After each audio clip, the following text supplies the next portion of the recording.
Ayun, nasa likod, meron sa gilid. Kalat sila, Oo. partner. Para siguro Masaya na masaya ako kasi masyadong mainit ang pagtanggap nyo sa akin dito. Although mainit din. Magandang hapon sa ating lahat. Zero lang. Kasi ang goal po namin, syempre, aside po na tayo po ay makikinig ngayon sa ating Motor po kailanman ay hindi ko po pinangarap.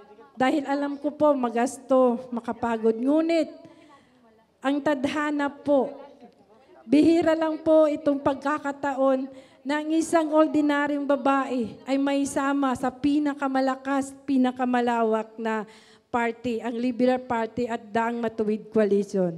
Titi, pais po.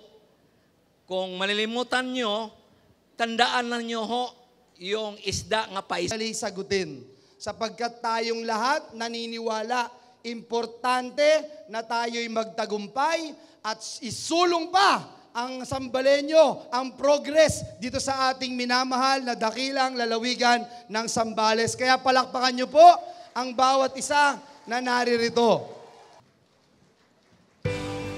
Ngayong 2016. Ang itinulak na batas nakakatulong sa ating mga kababayan. Halimbawa po, marami itong batas na pinasa.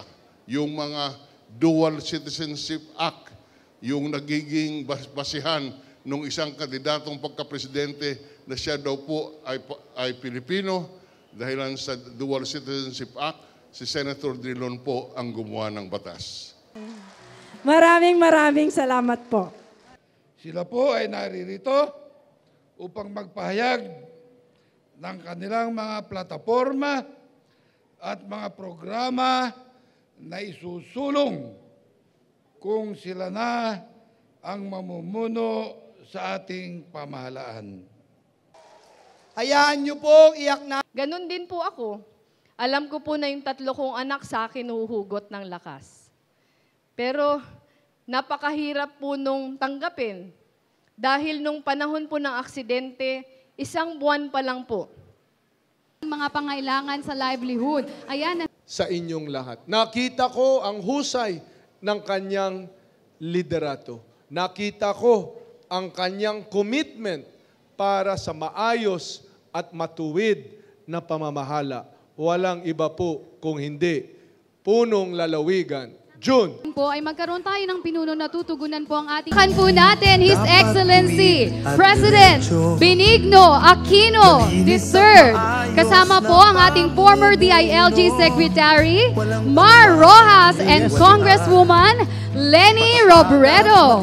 At nakikita nyo po ay tinataas po ang kanilang kamay ni ang ating pong pinakamamahal na ama ng Zambales, Governor Hermogenes E. Ebdane Jr.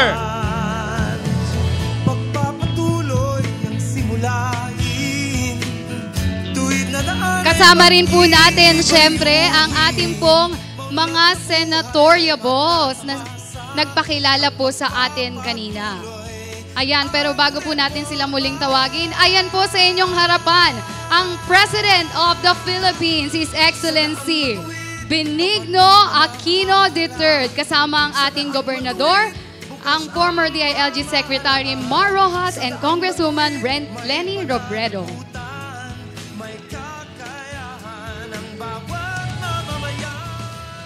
Siyempre po, narito rin at ating pasalamatan siyempre, Mayor June Ransted C. Ebdane.